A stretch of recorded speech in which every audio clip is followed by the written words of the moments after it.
Obrigado, Ministério de Louvor. Podem tomar assento, por favor.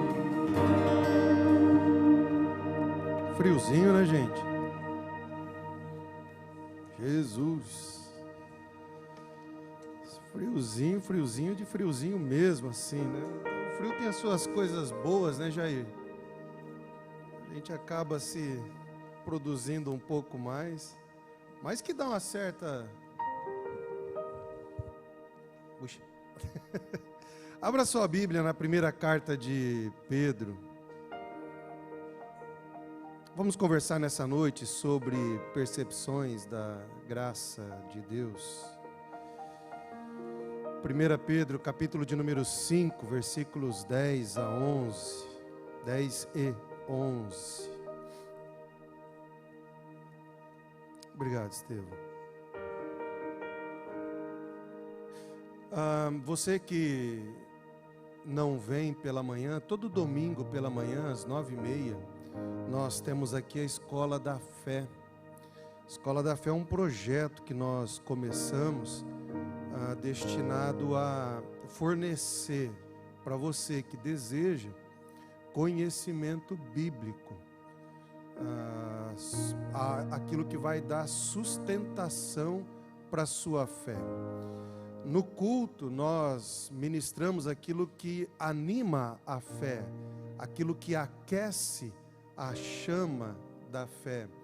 Mas existem dúvidas que às vezes pairam no coração. E qual é o ambiente que a gente pode construir para que essas dúvidas sejam sanadas? Uma escola. Por isso, nós começamos esse projeto já há um bom tempo. E aos domingos pela manhã, às 9h30, nós temos a Escola da Fé. Está feito, portanto, o meu convite para você estar conosco. Quem encontrou o texto bíblico diz amém. Quem não encontrou, está projetado aí. Bora lá. Assim está escrito na palavra do Senhor. O Deus de toda a graça, que os chamou para a sua glória eterna em Cristo Jesus, depois de terem sofrido por pouco tempo, os restaurará, os confirmará, os fortalecerá e os porá sobre firmes alicerces. A Ele seja o poder para todos sempre. Amém. Vamos repetir essa frase final? A Ele seja o poder para todos sempre. Amém. Mais uma vez, a Ele. Amém. Você pode aplaudir o Senhor? Essa é a razão de estarmos aqui, tributarmos a Ele todo o poder, toda a glória, toda a honra, todo o louvor, toda a exaltação ao Deus e Pai de nosso Senhor Jesus Cristo. O Deus de toda a graça. Nós precisamos voltar a falar sobre a graça de Deus. Precisamos recuperar esse tema bíblico que nós não temos falado corretamente, a bem da verdade, ou ele tem sido apenas um apêndice teológico em muitos lugares. Precisamos falar dele porque ele ocupa é um tema central na Bíblia e especialmente no Novo Testamento. O texto que nós lemos diz que Deus é o Deus de toda graça. A Bíblia diz que o Espírito é o Espírito da graça. E se nós analisarmos a Bíblia corretamente, nós vamos perceber que a Bíblia diz que a nossa esperança está fundamentada, está depositada na graça de nosso Senhor e Salvador Jesus Cristo. Deus é o Deus da graça, o Espírito é o Espírito da graça, e a nossa esperança está depositada na graça do nosso Salvador, Jesus Cristo. Veja, em um momento de inquietação espiritual, o apóstolo Paulo recebe uma palavra que consola o coração dele, em um momento de angústia e de sofrimento, onde ele procura respostas por aquilo que ele está vivendo, por que ele passa por aquela situação, ele ouve do Senhor uma resposta que talvez não é a resposta que a gente busca, mas é a resposta que Deus dá àqueles que o buscam em meio ao sofrimento. O apóstolo Paulo ouve do Senhor: a minha graça te basta. Talvez a gente queria algo diferente. Talvez a gente diria: Senhor, mas eu quero a solução para o meu problema. Senhor, eu quero a solução para a crise que eu estou enfrentando. Senhor, eu quero que o Senhor me tire desse caos em que eu estou vivendo. Mas o que ele ouve do Senhor é: Paulo, a minha graça te basta. A graça é um tema central dentro da Bíblia. Talvez você não tenha a resposta que você deseja, mas eu vim dizer nessa noite para você: você terá uma porção da graça de Deus que te fará suportar o momento que você está vivendo. Veja, gente, eu quero usar esse texto que nós lemos nessa noite para refletir um pouco com você sobre as percepções da graça. Por que percepção? Percepção é aquilo que eu não consigo definir, mas vislumbro. Não compreendo na sua totalidade, mas sinto.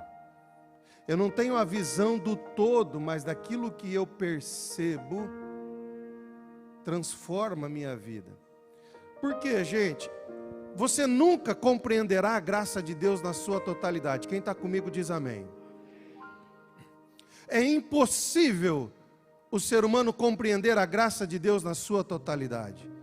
Você olha para trás, eu quero desafiar você a se lembrar de alguns momentos na sua vida que você já viveu lá atrás, em que talvez a dúvida que surgiu do seu coração é: Senhor, eu não sei se eu vou dar conta de suportar isso.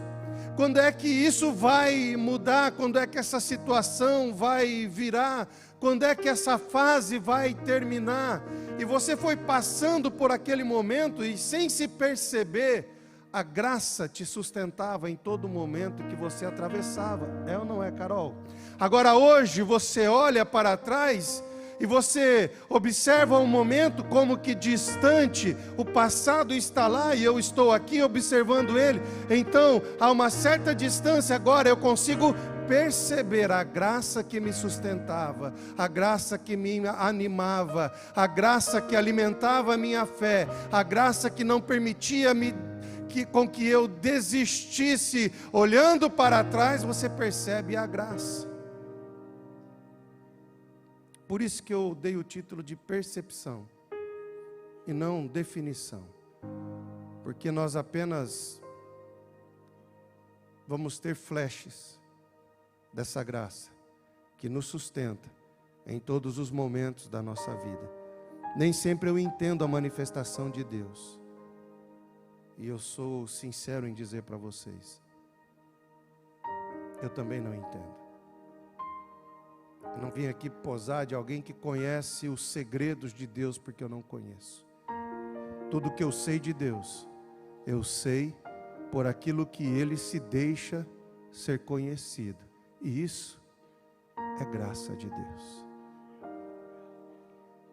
Tudo que eu compreendo de Deus, eu compreendo porque há uma porção de Deus sobre a minha vida, que abre os meus olhos, que ilumina meu entendimento e que me faz perceber Deus na minha vida. Por isso, percepções. Veja, a primeira lição que eu encontro nesse texto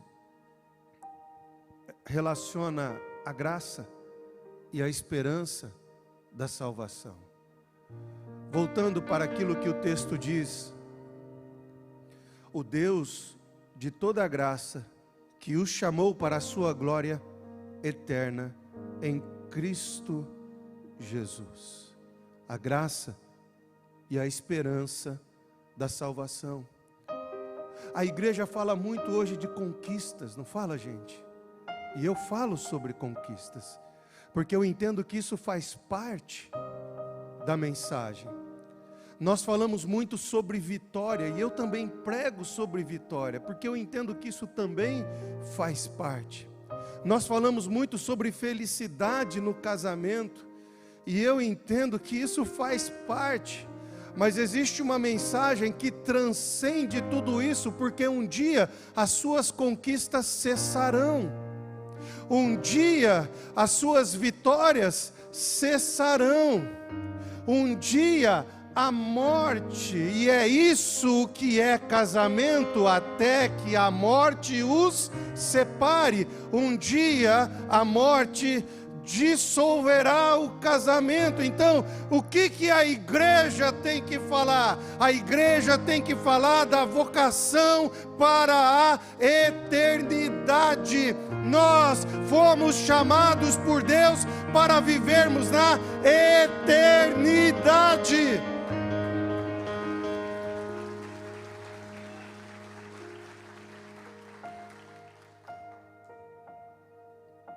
Eu sinto uma presença de Deus tão gostosa aqui.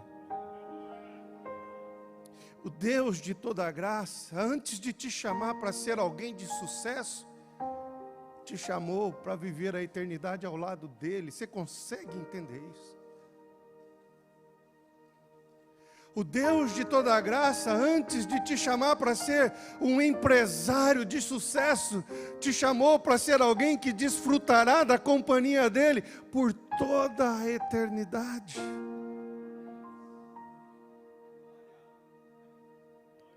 Salvação. O Deus que nos chamou para a sua glória eterna. Irmão, pensa junto comigo. Ele está na glória, ele diz: vem cá, Estevão. Não.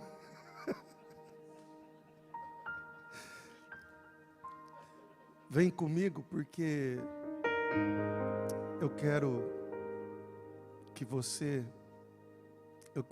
partilhar com você a glória.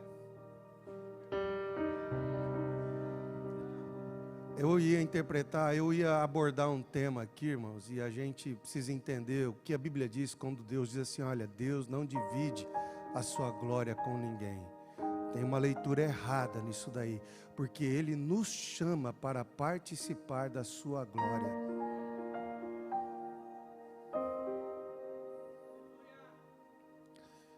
Fomos chamados para desfrutarmos da sua companhia na eternidade. Veja, gente, a mensagem do Evangelho ela é muito simples. A Bíblia diz que o ser humano como um todo, e hoje pela manhã eu falei sobre isso, sobre a mensagem do pecado, e seria trágico compreender o que a Bíblia fala sobre pecado se nós não lêssemos na Bíblia o que ela fala sobre perdão. E hoje pela manhã eu mostrei a verdade bíblica sobre o pecado e como que o ser humano vive debaixo dessa sentença de condenação chamado pecado. A Bíblia diz que o salário do pecado é a morte. A Bíblia diz que não há um justo, não há um sequer. Eclesiastes diz que não há homem que faça o bem sem nunca praticar o mal.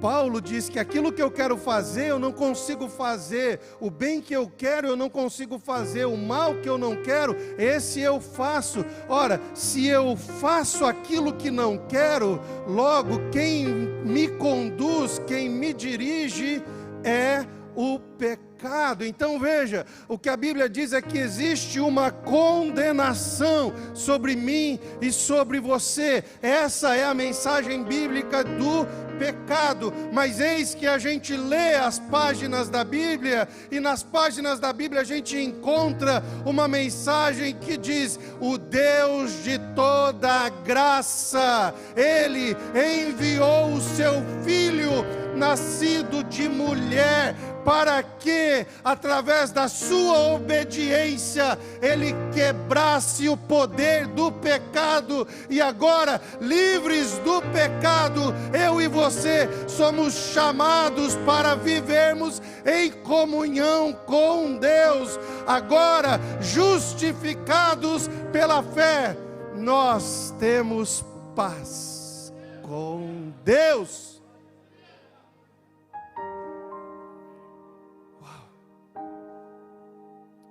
O homem não consegue se livrar dessa condenação, mas Deus então manifesta o seu amor gracioso para conosco, olha para o Filho e diz: vai lá.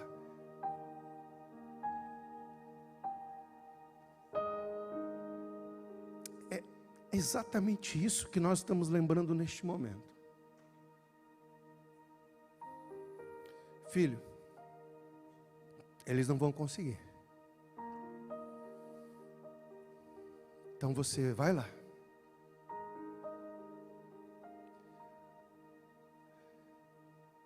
Assume a forma de servo. Seja obediente até a morte. Suporte a morte de cruz. Quebre a força do pecado. Resgate eles novamente. Pague o preço do resgate. Essa é a mensagem da graça. A graça que nos salva, a graça que nos perdoa. O nascimento, a morte, a ressurreição de Jesus é Deus sinalizando para a gente, é Deus nos chamando para a eternidade. Eu fiz vocês para a eternidade, eu fiz vocês para a eternidade. Olhem para a cruz, olhem para Cristo, olhem para Jesus e sejam atraídos para a eternidade. Aleluia. Essa é a primeira lição que eu vejo, essa é a primeira percepção que eu vejo da graça no texto de Pedro. A segunda percepção que eu vejo é a graça de Deus e o sofrimento humano. Gente, há uma dimensão da graça que se revela no sofrimento. Nenhum de nós gosta de passar pelo sofrimento. Pelo menos nenhum de nós em condições normais, ok? Nenhum de nós gosta de sofrer. Tem alguém que gosta de sofrer? Acho que essa não é uma pergunta muito boa de se fazer, né? Mas enfim, o ser humano normal não gosta de sofrimento. Nenhum de nós quer. E a bem da verdade, o que nos leva até Jesus é muitas vezes o sofrimento que a gente vive. Se você parar para olhar a história bíblica, desde a queda do homem, Gênesis, até hoje, o ser humano vive debaixo desse dilema chamado sofrimento. Todos nós, cedo ou tarde, ora com mais intensidade, ora com menos intensidade, experimentaremos o sofrimento. E essa é uma verdade da qual a gente não consegue se libertar. Mas a grande verdade é que enquanto a gente estiver nessa vida, nós estaremos sujeitos ao sofrimento. Por mais que a gente não queira, a gente precisa entender que sofrimento faz parte da vida. Sofrimento faz parte, vem no pacote chamado vida. Não há ser humano que não experimente sofrimento. Apesar da gente olhar para as redes sociais de alguns e achar que ele não sofra. Sim ou não? Aquilo virou uma janela que a gente olha e diz: sangue do cordeiro tem poder. Será que se a pessoa nunca teve uma dor de barriga na vida? Será que ela nunca teve um negócio? Jesus disse o seguinte: no mundo tereis aflições, no mundo tereis, me ajuda a pregar, no mundo tereis. Então o sofrimento faz parte da vida, a angústia faz parte da vida, a aflição faz parte da vida. Eu e você precisamos aprender a lidar com isso, porque quanto mais cedo nós aprendermos a lidar com isso, menos o sofrimento nos derrubará. Ele vai atingir, mas ele não vai derrubar. Deixa eu falar uma coisa para você: se a frase de Jesus tivesse ficado nisso, ela não faria o menor sentido para a gente. No mundo tereis aflições, mas o texto não para aí. O texto diz: mas tende bom ânimo. O sofrimento faz parte, mas é necessário ter uma disposição mental, é necessário ter uma disposição espiritual para lidar com o sofrimento. E eu preciso entender isso, gente. Haverá sempre uma porção da graça de Deus me ajudando a vencer a fase que eu enfrento. Haverá sempre uma porção da graça me sustentando no meio da luta. A enfermidade chegou, mas eu creio em um Deus que cura. A escassez chegou, mas eu creio em um Deus que abre portas. A luta chegou, mas eu creio em um Deus que vence todas as batalhas. Aleluia! Por isso, eu preciso ter bom ânimo. Eu preciso acordar pela manhã, olhar no espelho e falar: vaso, vai para a luta. Levanta e vai fazer a sua parte. O texto de Pedro nos dá algumas percepções sobre essa graça em meio ao sofrimento. Veja, a graça não isenta o sofrimento. Depois de vocês terem sofrido um pouco, fala sério, né, gente? Quem gostaria? Você recebe uma carta de Deus dizendo assim para você: você vai sofrer um pouquinho. Aguenta aí, vou deixar você sofrer um pouco. Quem é pai aqui? Levanta a mão. Nós, vamos ser sinceros, fazemos de tudo para evitar que os nossos filhos sofram, sim ou não? Então a gente quer colocar eles dentro de uma redoma, e a gente quer que eles sejam protegidos em tudo, guardados em tudo. A gente quer que eles não experimentem jamais o sofrimento. Mas a gente se esquece que fazendo isso nós estamos prejudicando os nossos filhos. E a gente precisa deixar eles se virarem um pouco, porque Deus, como Pai, Ele diz: eu vou deixar você passar pelo sofrimento. Eu vou deixar você passar pelo sofrimento.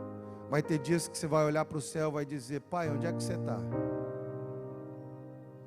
Alguém já passou por essa fase? Alguém já olhou para o teto e disse: ei, será que você está aqui mesmo? Será que você está ouvindo minha oração mesmo? Será que eu nasci para sofrer? Ou será que a minha família nasceu para essa luta toda? Todos nós já passamos por isso. Mas a gente precisa aprender a ter bom ânimo. Sabe, existem 3 coisas que Deus faz quando a gente atravessa o sofrimento, quando atravessa a luta. A primeira coisa que Deus faz, Deus te guarda.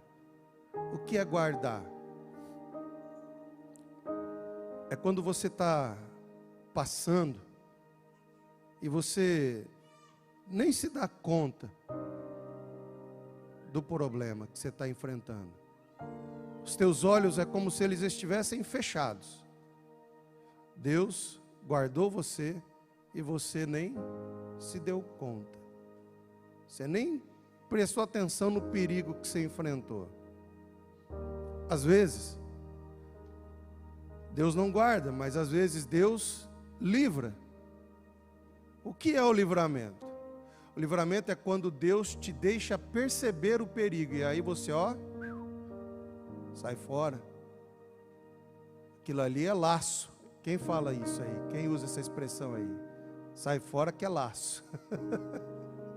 Vaso do céu, sai fora desse negócio, que esse negócio é laço. Então você está passando, Deus te viu, se desvia do mal, segue tua vida.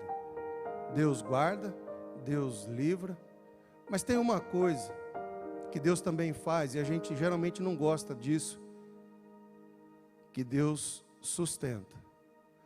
Quando Deus não guarda e Deus não livra, Deus sustenta. Sustentar é quando Ele diz assim: você está vendo o problema? Estou. Pois é, você vai entrar no meio dele, e eu vou sustentar você naquela fase. Isso geralmente acontece quando a gente atravessa por lutas muito grandes, e muitos de nós aqui passou por lutas muito grandes nos últimos anos, ou nos 2 últimos anos. Nós perdemos pessoas que nós amamos para a pandemia. Nós perdemos pessoas que amamos para a enfermidade.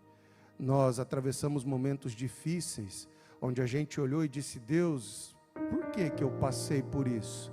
Você não encontra a resposta, mas a única coisa que você sabe é que Deus está sustentando você no meio de todo este sofrimento.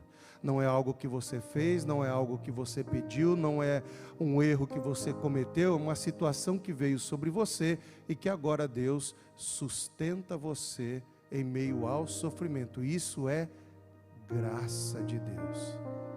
Agora, há uma outra dimensão que eu gostaria de falar com você também, que é a graça e a perseverança dos fiéis. Quando a gente fala de graça e sofrimento, o que separa, desculpa a expressão aí, homens de meninos, é a perseverança na fé.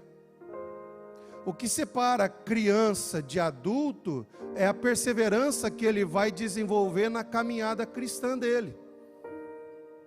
É quando a luta vem, é quando os problemas vêm, é quando as dificuldades vêm, mas há dentro de nós uma decisão firme, uma convicção assentada dentro do nosso coração, em que a gente diz: não importa o que acontecer, do Senhor eu não largo nunca mais. E a gente entende o que Paulo disse: nada poderá nos separar do amor de Deus que está em Cristo Jesus. Não é perigo, não é problema, não é nudez, não é espada, não é perseguição, não é fome, não é escassez, não é nada, porque nada pode nos separar do amor de Deus que está em Cristo. Aleluia.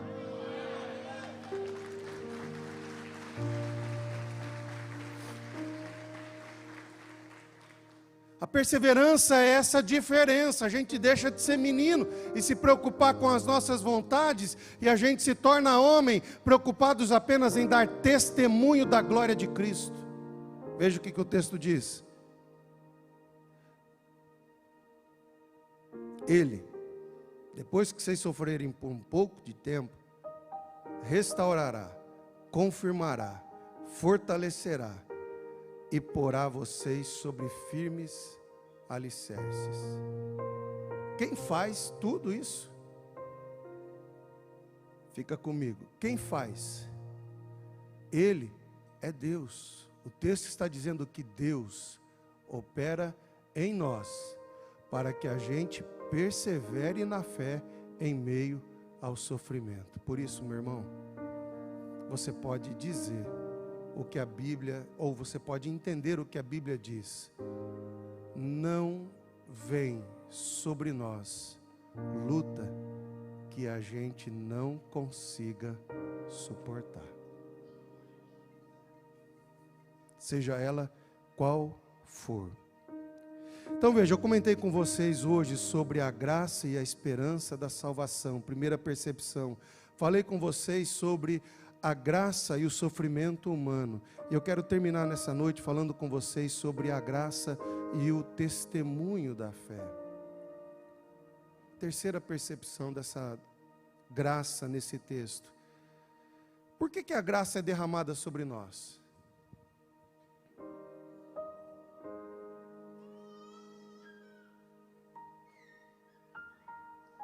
A graça é derramada sobre nós para que o nome de Cristo seja glorificado através da nossa vida. Veja como que o texto termina. A Ele seja o poder para todo sempre. Amém.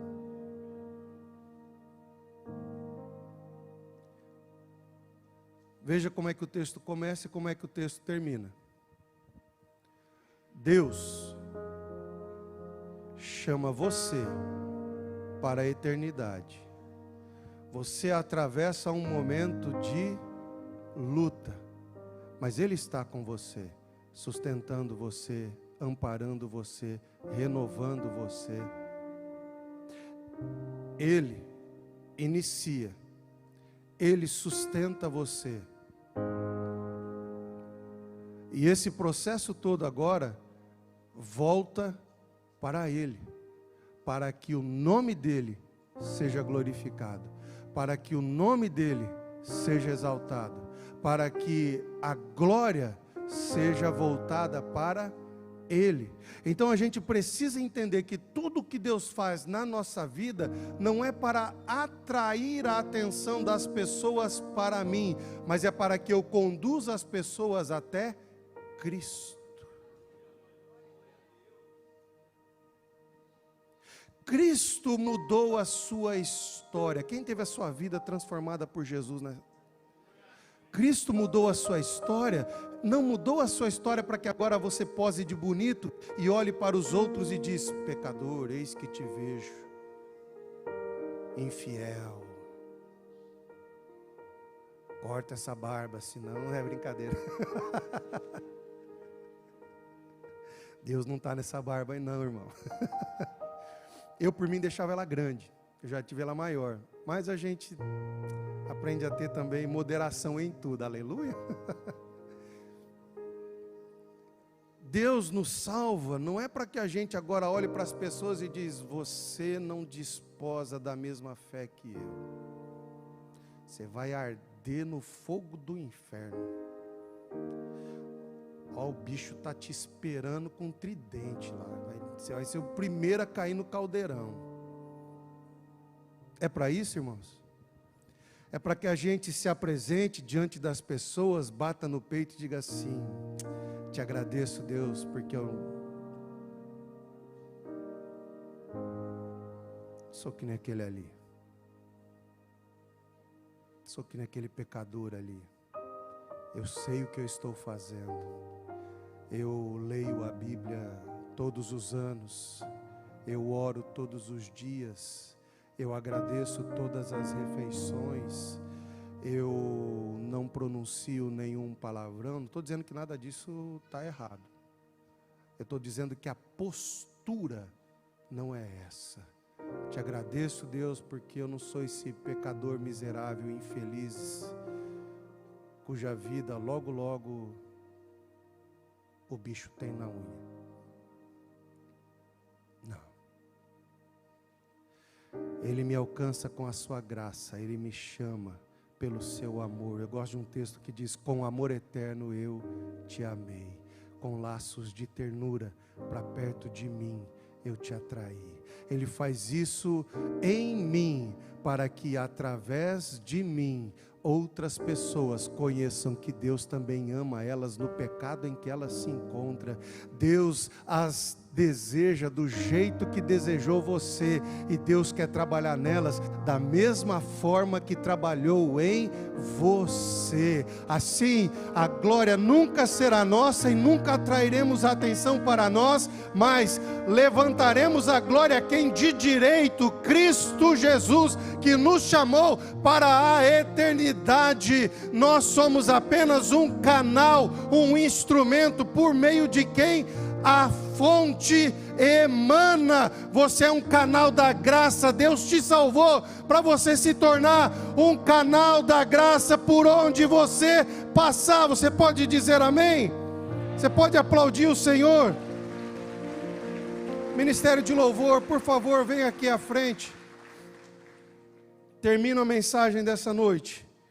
Ele me chamou, Ele me sustentou, Ele me restaurou, Ele me fortaleceu, Ele me consolou, Ele me amparou, Ele me amou. Tudo Ele fez por mim, tudo Ele está fazendo em mim. Por quê?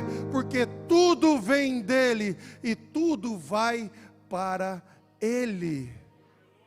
As nossas reuniões, eu falava hoje pela manhã, elas precisam ser reuniões onde eu venho oferecer a Deus.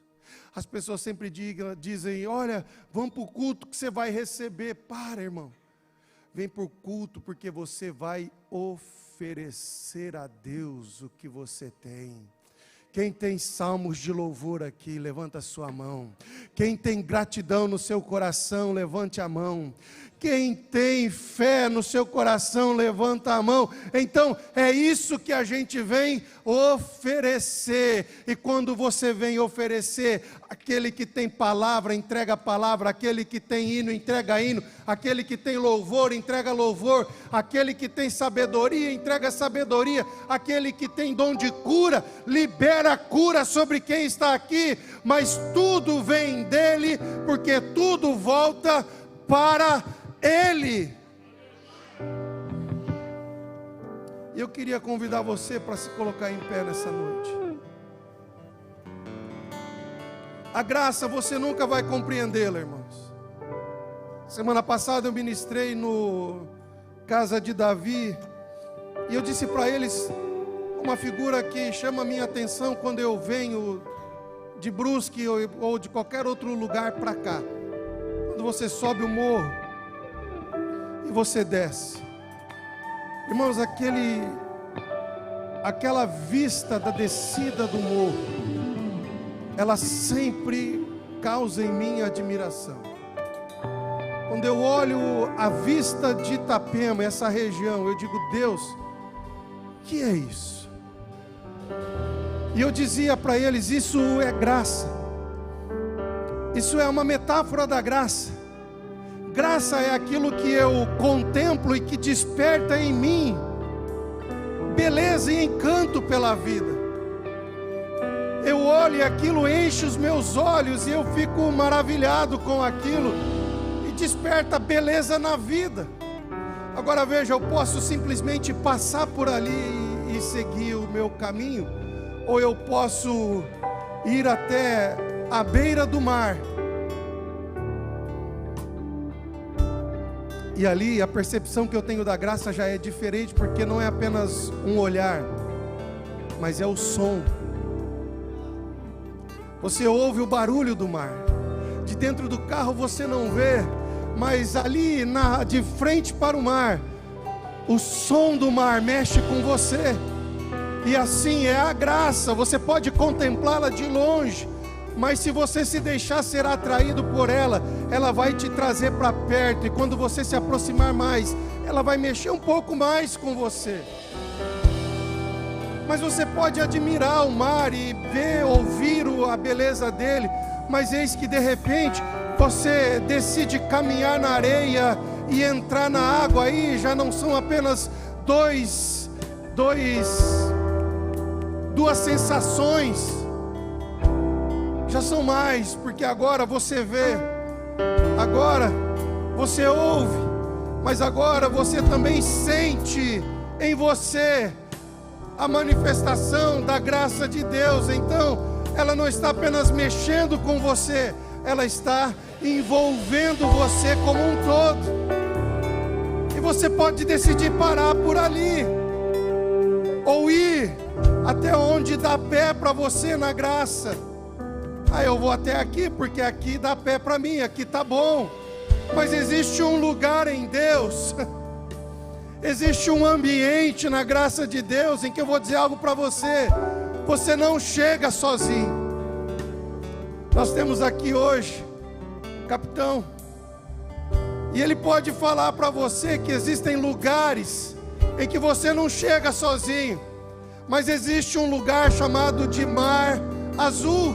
As águas são lindas, aquilo é limpo, a dimensão dela é sem medida. A gente não faz ideia da profundidade, a gente não faz ideia da largura, a gente não faz ideia do comprimento. A gente só sabe que se a gente cair ali, aquilo nos envolve como um todo. E assim é a graça de Deus. Quanto mais você se deixa ser atraído por ela, há um lugar em Deus em que Deus envolve você como um todo. Aleluia.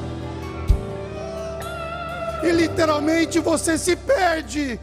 E é quando você se perde na graça que você se encontra em Deus.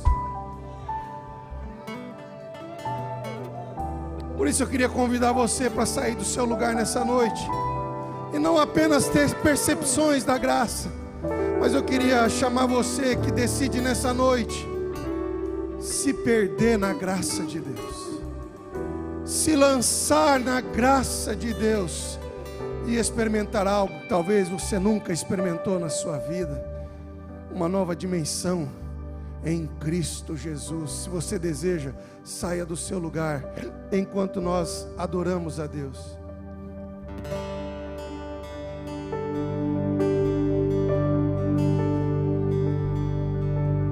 Deus não rejeita a oração é alimento.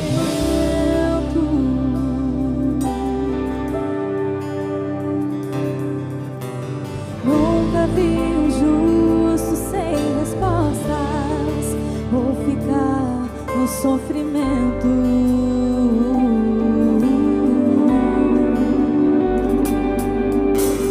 Basta somente esperar o que Deus irá fazer.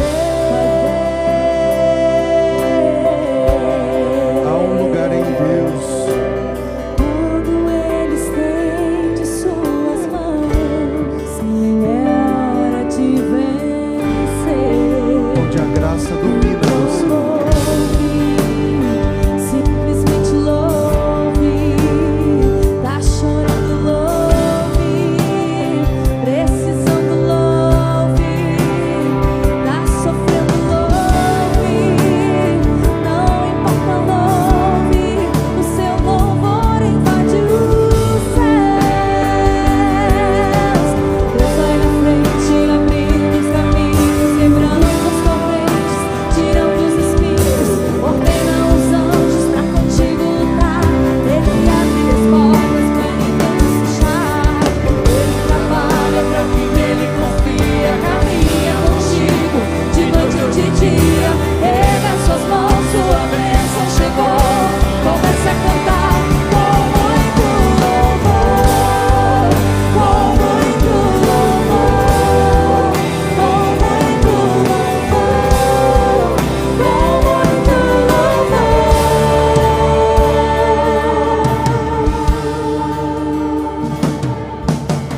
A gente precisa entender o que Deus está falando.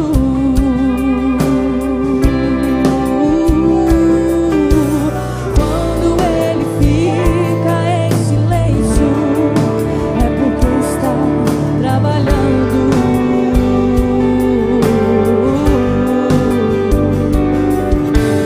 Basta somente esperar no que Deus irá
ressoando. Existe um lugar em Deus de consolo em meio às lutas, de paz em meio à tribulação. Existe um lugar em Deus onde a resposta de Deus acalma o nosso coração, ainda que ela não seja aquilo que a gente busca. E isso é graça. Ele te sustenta, Ele te conforta, Ele te chama para comunhão quando aquilo que a gente merece é o castigo. Deus é o maior interessado em restaurar a sua vida, restaurar seu relacionamento. Mas antes disso, Ele é o maior interessado no seu coração. Renda a Ele o seu coração. Comece a louvá-lo nesse momento. Sim, comece a expressar a gratidão a Deus. Não importa a luta que você está passando agora, comece a expressar gratidão a Deus. Graças te dou.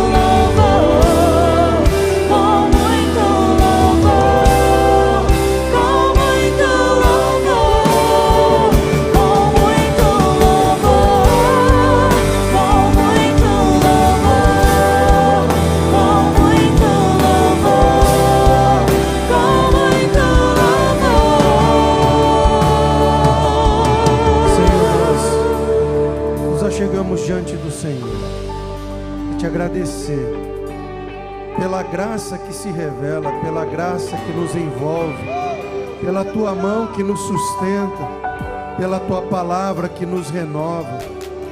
Te agradecemos pelo teu Espírito que nos liberta, teu Espírito que nos transforma. Te agradecemos, Deus, pela tua palavra que não nos deixa enganados nesse mundo. E nós sabemos que as aflições vêm, sabemos que as lutas vêm, porém, Senhor, nós também sabemos que a Tua presença é real em meio às aflições. Por isso eu apresento a Tua igreja diante do Senhor e eu oro por essa mulher que tem clamado diante do Senhor, dizendo: Deus, olha o nosso clamor, olha a nossa família, olha a nossa situação, muda a nossa história, abençoe a nossa vida. Deus, eu oro por este homem que tem clamado ao Senhor, tem dobrado os seus joelhos, e eu oro, Deus, para que o favor do Senhor venha sobre a vida do teu filho, sobre a casa do teu filho, fazendo algo sobrenatural, aquilo que escapa ao nosso entendimento, escapa à nossa vontade, escapa, Senhor, à nossa força, mas é o Senhor operando, é o Senhor trabalhando, é o Senhor agindo. Deus, opera em nós a tua vontade, mas nós clamamos: sustenta-nos na tua graça, em nome de Cristo Jesus. Amém. Você pode aplaudir o Senhor?